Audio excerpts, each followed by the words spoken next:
લીંબડીના સાધુ સ્મશાન મેલડી માતાજીનો નવરંગો માંડવો અને ભવ્ય ડાક ડમરૂનું આયોજન પૂનમે ભક્તોની ભારે ભીડ.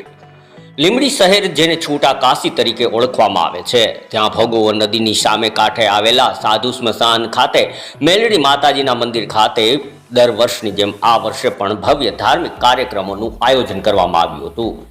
દર વર્ષની પરંપરા મુજબ આ વર્ષે પણ મેલડી માતાજીનો નવરંગો માંડવો અને ડાક ડમરૂનો ભવ્ય કાર્યક્રમ યોજાયો હતો, જેમાં મોટી સંખ્યામાં ભક્તોએ હાજરી આપી હતી. સાંજના સમયે માતાજીની દિવ્ય આરતી કરવામાં આવી હતી અને ત્યારબાદ મહાપ્રસાદનું વિતરણ કરવામાં આવ્યું હતું.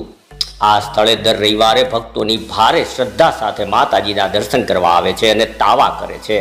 ખાસ કરીને નવરાત્રી દરમિયાન અહીં બટુક ભોજન જેવા ધાર્મિક કાર્યક્રમોનું પણ વિશેષ આયોજન કરવામાં આવે છે.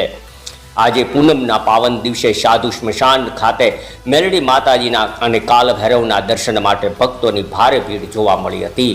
અનેક ભુવાશ્રીઓ માતાજીની ભક્તિમાં લીન થઈ પોતાની શ્રદ્ધાઓ વ્યક્ત કરી હતી. મંદિરના ભુવાશ્રી દીપક ભગત દ્વારા રોજ સવાર સાંજ માતાજીની પૂજા અર્ચના કરવામાં આવે છે અને ભક્તોના કલ્યાણ માટે પ્રાર્થના કરવામાં આવે છે. લીંબડી શહેરમાં યોજાયેલ આ ધાર્મિક કાર્યક્રમમાં ભક્તિ આસ્થાનો અનોખો ત્રિવેણી સંગમ ઉમટી પડ્યો હતો. બ્યુરો રિપોર્ટ વલ્લભભાઈ રાઠોડ સાથે દિનેશ ગામવા, લીંબડી, સુરેન્દ્રનગર.